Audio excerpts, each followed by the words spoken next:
Attende Domine et miserere, quia peccavimus Dei. എത്രയും സ്നേഹം നിറഞ്ഞവരെ, ഇന്ന് നാം തപസ്സുകാലത്തിലെ രണ്ടാം ചൊവ്വാഴ്ചയിലേക്ക് പ്രവേശിച്ചിരിക്കുകയാണ്.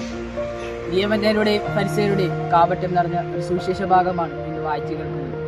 ഇവരെ പറ്റി പറയാനാണെങ്കിൽ എല്ലാ തരത്തിലുള്ള അധികാരവും ഇവർക്ക് തന്നെ വേണമെന്ന് ഒരു തോന്നലുണ്ടാകും. സുവിശേഷത്തിലൂടെ കടന്നു പോകുമ്പോൾ ഇവരെ പറ്റി കൂടുതൽ ആലങ്കാരമായാണ് പറഞ്ഞിരിക്കുന്നത്.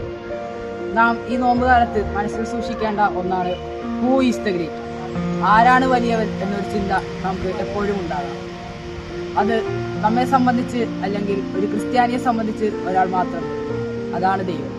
The God is our saviour and also he's the great person എന്ന് പറയും. വേറൊരാളെ പോലും വലിയവനെ കാണരുതെന്ന് സുവിശേഷം നമ്മൾ ഓർമ്മിപ്പിക്കുകയാണ്. നമുക്കറിയാം, ഒരു അധികാരം എന്ന് പറയുമ്പോൾ സേവിക്കുന്നതിന് തുല്യമാണ്. അത് തന്നെയാണ് ഈശോ സുവിശേഷത്തിലൂടെ നമ്മോട് പറയുന്നത്. അധികാരി ഒരിക്കലും അധികാരം തന്ന ദൈവത്തെ മറ്റുള്ളവരെ മറന്ന് സ്വാർത്ഥ താല്പര്യങ്ങൾക്കായി നിലകൊള്ളരുതെന്ന് നമ്മൾ ഓർമ്മിപ്പിക്കുന്നു. നാം ഈ നോമ്പുകാലത്ത് ഒന്ന് ചിന്തിച്ചു നോക്കാം, ദൈവത്തെയാണോ മറ്റാരെങ്കിലുമാണോ വലിയവനെ കണ്ടിരിക്കുന്നത്? ദൈവം നമ്മെ ഓരോരുത്തരെ അനുഗ്രഹിക്കട്ടെ.